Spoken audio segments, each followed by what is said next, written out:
let's transition here into some stock up, stock down. We're going to start with the stock up. And I put this one in the rundown. Let's go with Georgia for the first stock up here, and particularly the Georgia defense. It was a phenomenal performance. Heading into the game against Texas, I had talked about this idea of, well, Texas hasn't played an offense that I think could really challenge them. If they're going to have struggles in this game, it might be because of their defense. No. They struggled in that game because they could not block Georgia's front. Both of their quarterbacks got hit. Both of their quarterbacks put the football on the ground. Georgia was aggressive. They stopped the run game completely. That first half, the rushing stats were disgusting. And the second half wasn't much better. And I just feel like if Georgia in their best games can deliver that type of defense, even with Carson Beck looking a little icky right now, it's a really difficult team to try to beat. This is the Georgia defense that we were expecting all season long, right? We were shocked to see Alabama just slicing through them, and how many ever 4 touchdowns in a row or whatever to open the game in Tuscaloosa a few weeks back.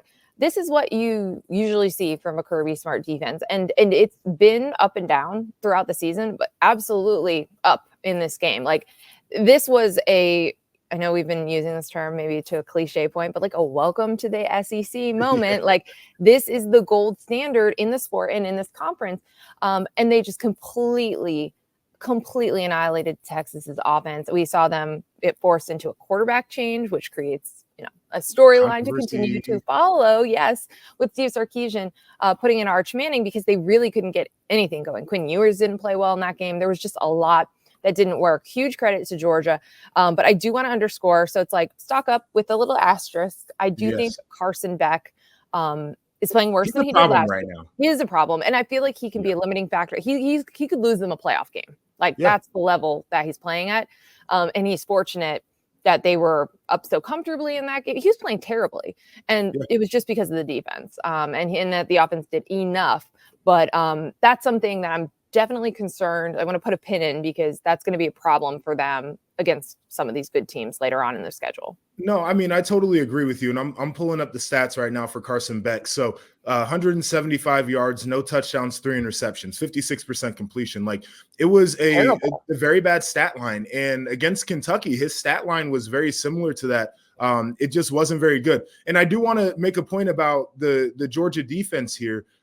In how much it made a difference in that game. The scoring drives for Georgia were not very long drives, right? Like 4 plays, 13 yards. They had a field goal, 7 plays, 13 yards, touchdown, 3 plays, 34 yards, a field goal, 7 plays, 25 yards, field goal, 4 plays, 4 yards. I mean, like, this is ridiculous stuff. They had one long touchdown drive that was 11 plays and 89 yards. The defense really set them up to win that football game. But, like, again, if you can give me that, then I think that you have a shot against anybody. Carson Beck's got to get much better, but it was a revelation to me seeing this defense where I'm like, gosh, this looks like the Georgia championship teams. Agree completely. Another team that's stock up, we've had them in both categories over the course of this season, is Colorado. Okay, so Travis Hunter's been banged up. He hasn't really been able to play much in the last 2 games, but they've already won more games than they did last year. Like, we're seeing clear improvement from Colorado from last year to this year.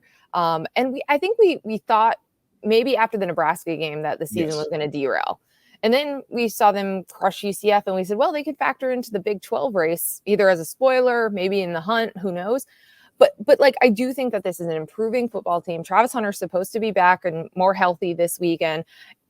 He's maybe missed enough that he's maybe not going to win the Heisman. Right. Hopefully he still gets to New York. But the point is that this is a team that is doing something that I wasn't sure they were going to be able to do, is surpass the win total from last year. They're very well positioned to go bowling this year in Coach Prime's second year.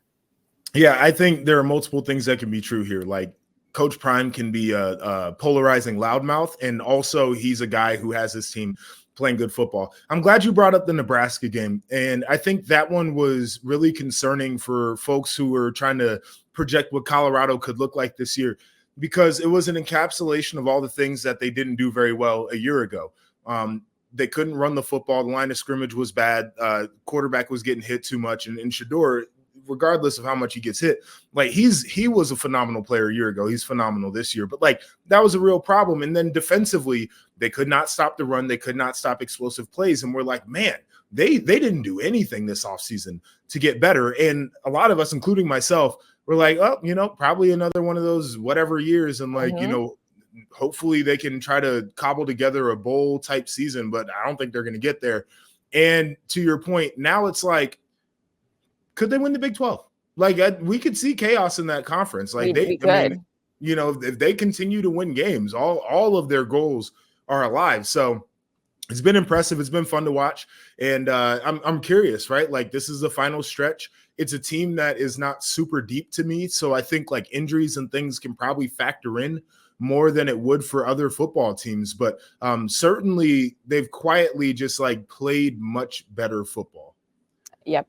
Absolutely. All right. Let's get to this last one here. And I know you're excited about it. Yeah. So I'll tee you up on this, but you've got UNLV, Boise State. It's the Group of 5 game of the year. Both of these teams have been a lot of fun to watch. You and I have talked about it. Like I'm staying up. I'm watching all of the late football. And that's exactly what we're going to do Friday night. So it's a good thing that we don't have a game in the noon window because 10:30 Eastern, these two are going to be going toe-to-toe. You got Ashton Jeanty in this game, who has been phenomenal this year.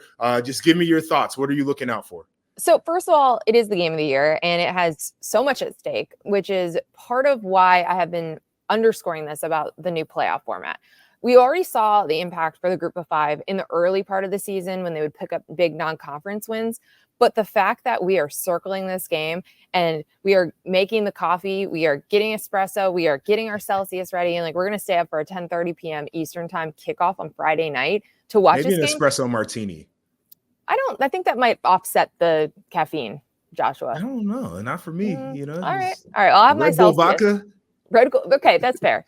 As long as there's some caffeine in there. But like in seriousness, like this is must-see TV because you have a direct path to the playoff. Like we've been saying this about the Mountain West champion all year. They'd be really well positioned, especially if it's one of these two teams because of the way that they played in the non-conference. I mean, Boise right now, their only loss on the year is a 3-point loss to the current #1 team in the country.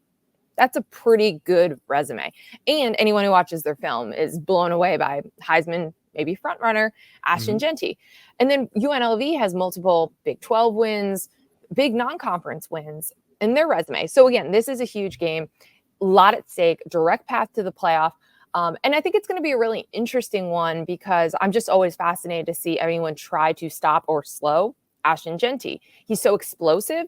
He has 8 touchdown runs of 50+ yards, and he had a non-scoring touchdown run of 68 yards. He can do that at any point in the game. It feels like anytime you're watching something else while their game is on, they're cutting in with a long touchdown run by Ashton Jeanty because he's constantly doing that, and he's obviously averaging basically a first down per attempt.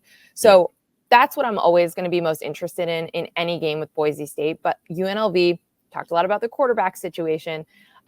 They've been very solid. And they have a good rushing defense. Like they're a very solid team. Barry Odom, great coach, well coached. They've been up for their big moments this season. So I just think it's going to be a really high quality game. And I just love that it is October and we have like a game of the year already.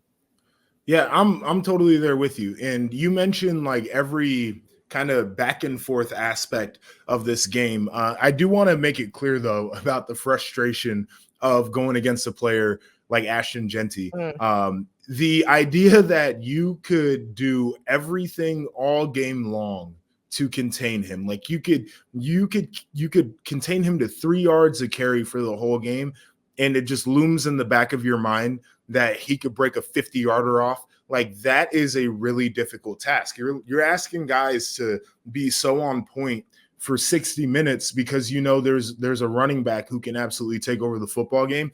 It's a really daunting challenge just from the mental standpoint going in. And I'm curious to see what the game plan is because, as you mentioned, the Rebels' run defense has been pretty good this year. So that'll be a challenge for sure.